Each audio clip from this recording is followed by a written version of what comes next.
Prosecutors say in his confession to police, 52-year-old Stephen Smirk said, quote, "I cut her up pretty good." He was talking about murdering 37-year-old Robin Lawrence, who was found next to her bed in her Springfield home with 49 stab wounds. 30 years after her murder, Smirk finally admitted he was guilty. It was 100% intentional. I am a serial killer who's only killed once. The Commonwealth says he wanted to drive far enough from his barracks just to kill. I startled her. She got out of bed. She was on her knees. She was just begging for her life. I cut her up pretty good. For 29 years, nobody knew who did it. Her family lived without answers. Investigators chased dead ends. And the man responsible? He just went on living his life like nothing ever happened. Now, before we go any further into this, you're watching Crime Watch Cold Case. And if you're new here, welcome to a community. Go ahead and hit that subscribe button right now. Drop a like on this video, and let us know in the comments where you're watching from. It helps us keep bringing you these stories. Alright, let's begin. But before we get to the blood on the walls, and the toddler wandering those halls alone, you need to know who Robin was. Because this isn't just a story about how someone died. It's about who they were before a stranger decided to take everything from them. Robin Ware was born November 23, 1956, in Ithaca, New York. Raised in Syracuse. One of 4 kids. 2 older sisters, Deanna and Mary. A younger brother, Robert Jr., who everyone called Bobby. And from what her family says, Robin was different. Not in a bad way. In the spark kind of way. See, the Ware family wasn't exactly the type to talk about their feelings. Pretty reserved. Kept things buttoned up. A lot of families from that generation were like that. But Robin? She wore everything right out in the open. Her niece Lauren would later say Robin was basically the emotional center of the entire family. While everyone else kept things tucked away, Robin just said how she felt. Out loud. To anyone who would listen. And she had this gift too. Art. Even as a little kid, she could draw, she could paint. And it wasn't just pretty good for a kid talent. Her brother Bobby said she could stare at a blank canvas and just create something out of nothing, like it was effortless. So she takes that gift to Carnegie Mellon, earns her fine arts degree, and almost right out of college, something pretty incredible happens. She gets handpicked to design the very first medal for the Martin Luther King Jr. Nonviolent Peace Prize, the one that would go to Rosa Parks. Now that's already a huge deal on its own, but here's what makes it personal. Robin's parents grew up in Memphis, Tennessee during Jim Crow. We're talking back of the bus. Only allowed at the zoo on certain days. That level of segregation. So for their daughter to design something honoring that exact fight? Her father used to tell people she was a powerful lady, and he meant it. Now, also at Carnegie Mellon, in a ballet class of all places, Robin meets a woman named Lori, and they just click instantly. The kind of friendship where you just know. They end up moving in together. First Connecticut, then Washington, D.C., chasing bigger lives, bigger dreams. Keep Lori in your head, because she becomes a huge part of this story later. It's in D.C., where Robin meets Allie Lawrence, an airline executive, soft-spoken, respectful, the kind of guy who makes you feel instantly at ease. They fall fast, and they get married on New Year's Eve, 1989. The two of them settle into a beautiful home in Springfield, Virginia, and in 1992, they welcome a daughter, Nicole. But it's not a simple start. Nicole needs a liver transplant almost immediately after birth. Feeding tubes, medications, the whole thing just to keep her tiny body from rejecting that new organ. So Robin's now a mother navigating something incredibly fragile on top of everything else. And somehow she's still crushing it at work too. She's climbing the ladder in marketing at Merchants Tire. Becoming director of promotions. Getting named Employee of the Year. Her co-workers call her professional. Classy. The kind of person everyone wants on their team. By the fall of 1994, Robin's 37 years old, and from the outside, her life just looks full. Working on the house, planning Thanksgiving, getting ready to turn 38 in just a few weeks. She had no idea who was out there, no connection to him whatsoever, a complete stranger, someone she'd never met. never seen, never even been in the same room with. We'll get to him. But right now, in this moment, Robin doesn't know he exists at all. Now here's the thing about Robin's last weekend. Nothing about it felt unusual. Not at first. And that's almost the scariest part looking back. Friday, November 18th, 1994. Ali heads off on a work trip to the Bahamas. A few days, nothing out of the ordinary. He traveled a lot for the airline. And Robin was used to handling things solo with Nicole. It was just their rhythm. Now the last time anyone can actually confirm seeing Robin alive is around 6:15 that evening. A neighbor's babysitter happened to be carpooling with Robin's babysitter, and she saw Robin and Nicole right there in the house. Totally fine, totally normal. Just a mom and her toddler on an ordinary Friday night. And then nothing. Ali starts calling that night to check in, like he always did. No answer. Okay, maybe she's busy. Maybe Nicole's having a moment. He tries again Saturday. Still nothing. And the line just keeps ringing into nowhere. Lori's calling too, because they'd been trying to plan something for Robin's upcoming birthday. Same thing. Straight to nothing. No pickup. No callback. Just silence on the other end of a phone that should have been answered. By Saturday night, Ali's done waiting. He calls the Fairfax County Police himself, all the way from the Bahamas, just asking for someone to check on his wife and daughter. And what happens next is honestly infuriating.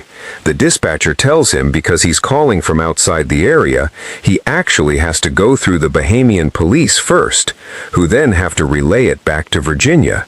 We're talking hours of bureaucratic back and forth just to get someone to knock on a door. So Ali does the only thing he can do. He calls Lori instead and asks her to go check on Robin herself.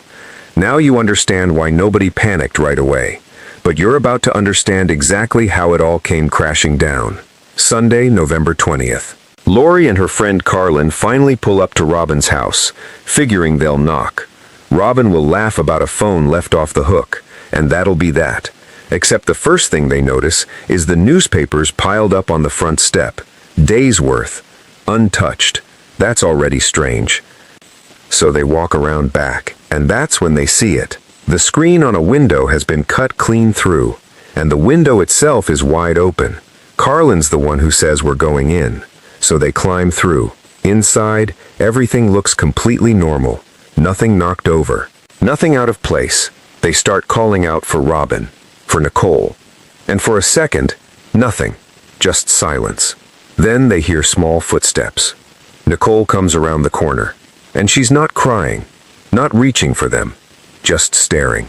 Carlin scoops her up immediately, and Lori starts walking down that hallway toward the bedroom, and that's when she sees it. Blood smeared across the wall. She doesn't go any further. She can't. So she turns around, runs back out that same window, and starts screaming for a neighbor to call 911. When police get there minutes later, they find Robin's body on the bedroom floor. The scene tells them almost everything right away. The phone cord, sliced clean through, like someone made sure she couldn't call for help. And yet nothing's missing. Her purse is still sitting there untouched. Her jewelry is still there. So this wasn't a robbery. This was something else entirely. And then there's the detail that really guts everyone on scene. Empty baby bottles and bloody tissues placed gently near Robin's body. Nicole had been alone in that house for 2 days, doing the only thing she knew how to do for her mom. Investigators believe little Nicole had tried to clean the cuts with tissue, just like she'd probably seen the adults do with injuries. The autopsy would later confirm just how violent this attack was. Close to 50 stab wounds, defensive wounds across her hands and arms where she'd clearly fought back, and a wound to her throat so severe it left investigators with little doubt. This wasn't random. This was personal, frenzied, up close. And somebody still had to make a phone call that no one ever wants to make. Lori calls Robin's parents and tells her father point blank that his daughter is dead, and in the background on that same call, you can hear her mother just scream, a sound Lori says she's never forgotten till today. Now once that phone call's made, the investigation has to actually start moving. But first, this family has to bury her. Just 3 days after what would have been her 38th birthday, they hold Robin's funeral. Her injuries were so severe they couldn't even have an open casket. Her family never got that final goodbye. So that chapter just closes quietly, painfully, and then the real work begins. And like in pretty much every case like this, investigators start with the husband. 2 days after the funeral, they sit Ali down. He hands over his flight records, his hotel information, everything they need to confirm where he was that weekend. And it checks out. He was genuinely in the Bahamas the whole time, but then Ali tells them something they weren't expecting. He'd been having an affair for years with a woman named Marva. So now detectives have a motive-shaped hole to fill. They track down Marva, and she says she was home alone that night watching TV. No witnesses, no way to confirm it. So now you've got a husband who's technically out of the country, but maybe not out of the picture, and a mistress with zero alibi. That's enough to keep both of them under a microscope for a long time. Detectives bring Ali back in, and this time they don't ease into it. They look him in the eye and ask him directly, "Do you think Marva could have done this? Could the woman you've been with for years have had something to do with your wife's murder?" And Ali doesn't even pause. He says, "No way. Absolutely not. She's not capable of that." But here's the problem. What someone thinks another person is capable of doesn't really mean much when you're trying to solve a murder. So investigators keep digging. They interview neighbors, co-workers, family members, anyone who might have seen something or known something. And what they find is a whole lot of nothing. Nobody saw a suspicious car. Nobody heard screaming. Nobody noticed anything out of the ordinary that weekend at all. The only physical evidence they have is what's inside that house, and it's not pointing them in any clear direction yet. There's no sign of forced entry beyond that cut window screen, which means either Robin let someone in or someone came in through that window without making much noise. Forensics collects everything they can: fingerprints, hair samples, fibers, blood evidence. But remember, this is 1994. DNA technology exists, but it's not what it is today. They can test for DNA, but the databases are limited. The genealogy tools that will eventually solve this case, they don't exist yet. So detectives do what they can with what they have. They build a timeline. They map out who had opportunity, who had motive. And the more they dig, the more it starts to look like maybe this wasn't someone Robin knew after all. Because here's what doesn't add up. If this was the husband or the mistress trying to cover something up, why make it so violent? 50 stab wounds is overkill. It's rage. It's personal. But Ali's alibi is rock solid. And Marva? Sure, she doesn't have an alibi. But there's no evidence tying her to the scene. No witnesses placing her anywhere near Springfield that weekend. So who does that leave? Detectives start considering the possibility that this was a stranger. Someone who targeted Robin randomly. Maybe someone who'd been watching the house. Someone who knew Ali traveled for work. But that theory has problems too. Because if you're a stranger planning a random attack, why go in through a window when you could just knock on the door? Why cut the phone line unless you know she's going to try to call for help? It suggests a level of planning that doesn't quite fit with a random crime of opportunity. And then there's Nicole. The fact that this person left a 2-year-old alive in that house tells investigators something important. Either they didn't know she was there, or they didn't care, or maybe, and this is the darkest possibility, they knew and chose not to hurt her for reasons only they understand. Weeks turn into months, and the case starts to go cold. Not because investigators stop caring, but because they've run out of leads to chase. The forensic evidence doesn't match anyone in the system. The interviews don't produce any new suspects, and without a clear motive or a clear suspect, there's only so far they can go. Robin's family is left with questions that have no answers. Who did this? Why Robin? Why that night? And the worst question of all, is the person who killed her still out there? The answer to that last question is yes. He absolutely is. Because while detectives are interviewing the husband and the mistress and the neighbors, the real killer is nowhere on their radar. Stephen Smirk, a man in the military, stationed not too far from Springfield, a man who, by his own later admission, drove far enough from his barracks that night specifically to find someone to kill. He didn't know Robin, didn't have any reason to want her dead. He just wanted to kill someone. And she was there. But in 1994, investigators don't know his name. They don't even know he exists. So he goes back to his life, and Robin's case gets filed away with all the other unsolved murders. A file that will sit in a box for years, waiting for technology to catch up. Waiting for someone to take another look. Waiting for DNA to finally tell the truth. Now I know what you're thinking. How does someone get away with something like this for 3 decades? How does a murder this violent, this close to a military base, just go unsolved for 29 years? And the answer is going to surprise you, because it's not that investigators didn't do their jobs. It's not that the evidence wasn't there. It was always there. They just didn't have the tools to read it yet. Before we continue with how this case finally got solved, I want to ask you something. If you're still here, if this story has grabbed you the way it grabbed me, do me a favor, hit that like button. Subscribe to Crime Watch Cold Case if you haven't already, because we're just getting started. And honestly, the way this case breaks open almost 30 years later, it's going to restore your faith that justice, even when it's delayed, can still happen. Drop a comment and let me know what you think so far. Tell me where you're watching from. Tell me if you remember hearing about this case when it happened. I read every single comment. All right, let's keep going. Because the story of how they finally caught Stephen Smirk involves a technology that didn't even exist when Robin was killed, a national database that was still being built, and a detective who refused to let this case die. But that's coming in the next part of this story. And trust me, you're going to want to see how this unfolds. He says no, absolutely not. He cannot imagine anyone he knows being capable of something like this. Not Marva, not anyone. Now that's either a man being completely honest, or a man who simply can't let himself consider the possibility. Either way, it's not enough to clear her. Not yet. Then there's also a second name that comes up. A local man with a history of peering into women's windows right in that same neighborhood. Worth checking out naturally, which they did.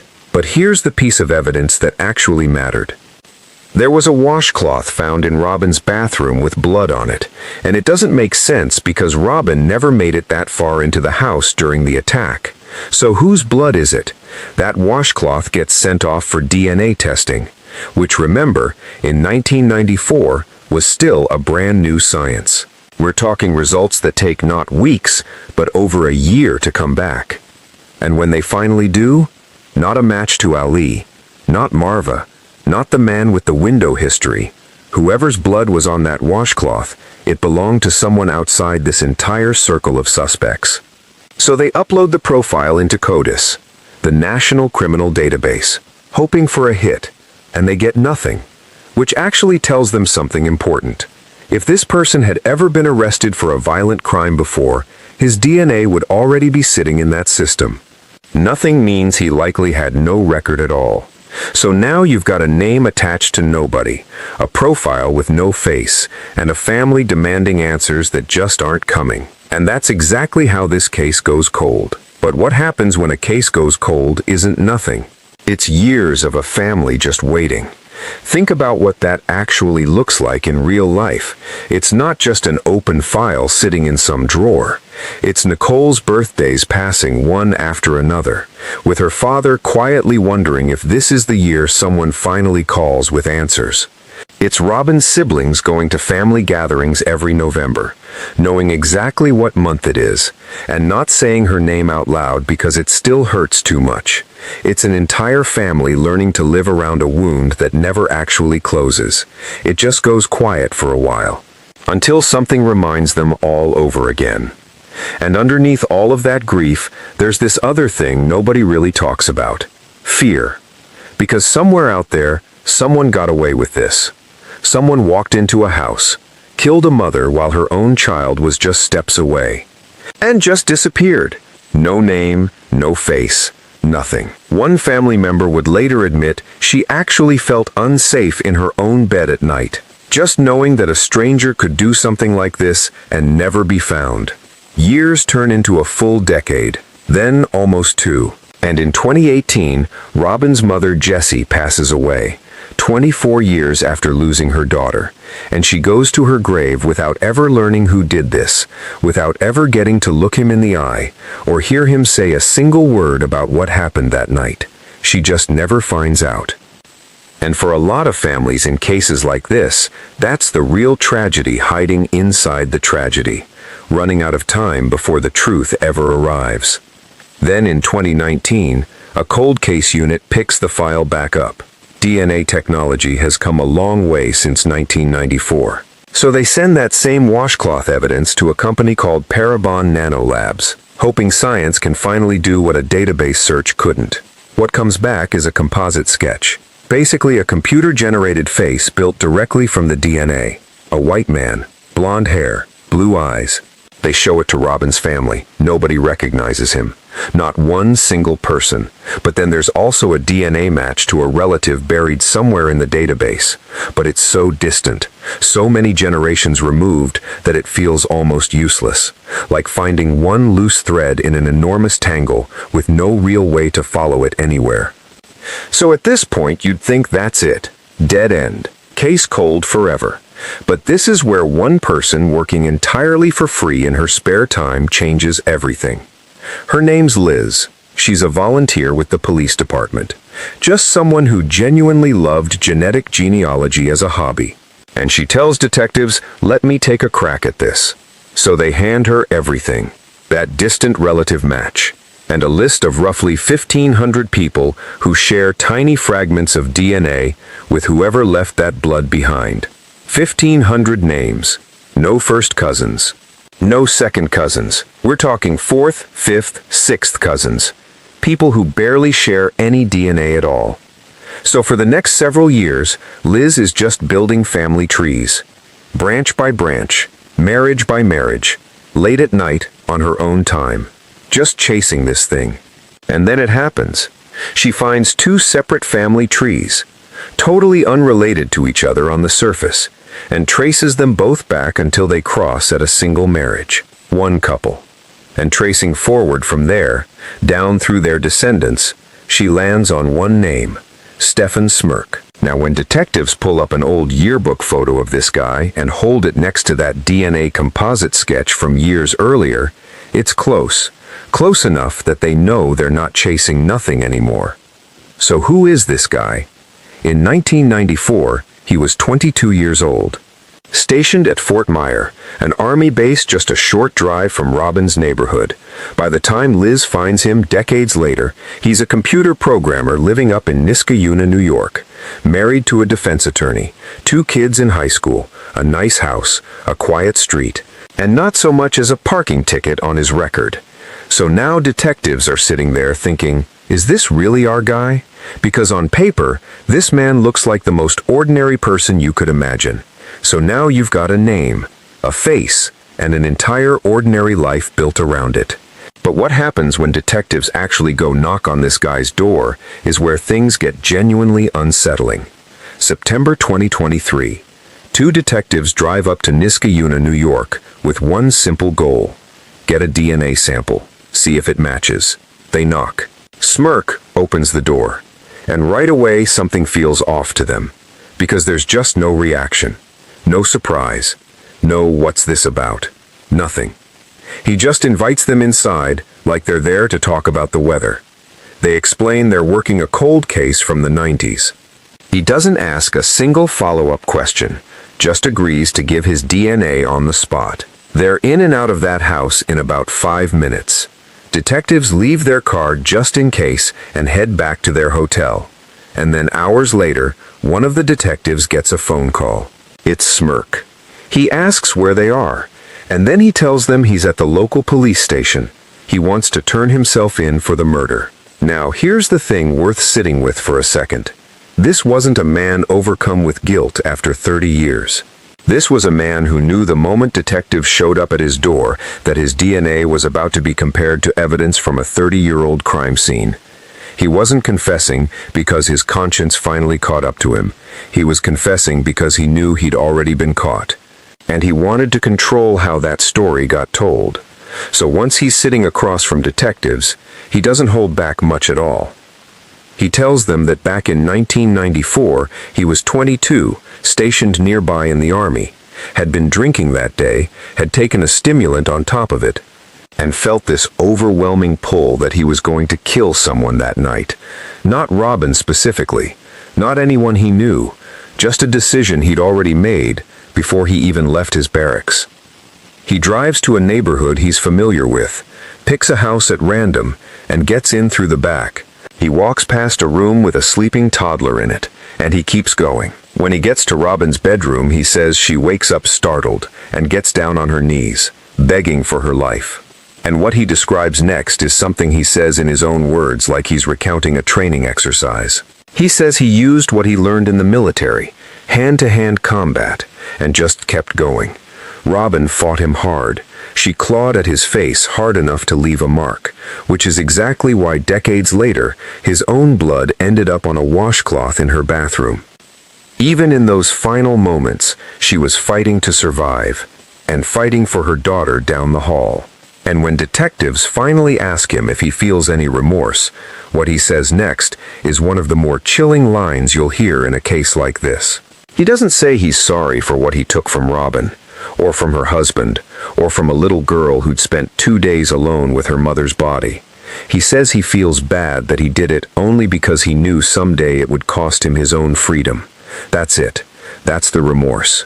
He goes on to call himself a serial killer who only killed once, and says that if it weren't for meeting his wife and having his kids, he believes he would have kept going. 5 days later, the lab makes it official. His DNA matches the blood on that washcloth. A 1 in 7 million chance it belongs to anyone else. After 29 years of silence, Robin Lawrence's killer finally has a name, and for her family, that name brings something that almost feels too small for what they've carried for 3 decades. But finding him is one thing. What happens next is where this story gets complicated all over again. Smirk gets indicted, and just a few months later, he takes a plea deal for first-degree murder instead of going to trial. And honestly, for Robin's family, that's a tough pill to swallow. They wanted a trial. They wanted to sit in that courtroom and look at him, and have the world hear exactly what he did. A plea deal takes that moment away from them. In March 2025, he's sentenced to 70 years. Under Virginia law, at the time of the crime, he won't even be eligible for parole until 2037, when he'd be in his 60s. For Robin's family, there's relief in finally having a name, finally having answers after 30 years. But relief and closure aren't the same thing. Nothing about this brings Robin back, and nothing erases the 2 days her toddler spent alone in that house. And speaking of that toddler, that little girl who once wandered those halls alone, completely unaware of what she'd lost, she's grown now. Nicole went on to graduate university, spent time abroad working as an au pair, and built a career in the hospitality industry. She's married now, living a full life of her own. The same little girl who couldn't speak, who didn't cry, who just stared. She actually made it through. And today, when Robin's family talks about her, they don't lead with how she died. They talk about her art, her warmth. The fact that even now, looking at one of her paintings feels like looking at exactly who she was. At the end of the day, this isn't really a story about a cold case getting solved. It's about a woman who built a full, rich life, an artist, a wife, a mother, and had it taken from her in a few violent minutes by a complete stranger. But here's what I keep coming back to. Smirk got to tell his version of that night on his own terms, in his own words, and it makes you wonder, was that actually the truth? Or just the parts of the truth he was comfortable giving us? Is there something he still hasn't said? I genuinely want to know what you think.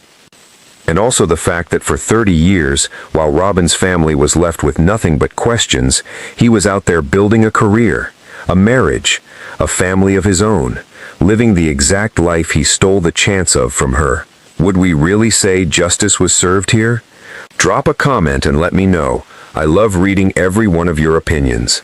And while you're there, drop an RIP Robin below. It's your little way of honoring her. And if you think more people should hear her story, go ahead and share this video. That's how cases like hers stay remembered. Before you go, make sure you're subscribed to Crime Watch Cold Case so you don't miss the next one. Hit that like button if this story moved you the way it moved me. Thanks so much for watching. I'll see you in the next case. For now, let's talk in the comments.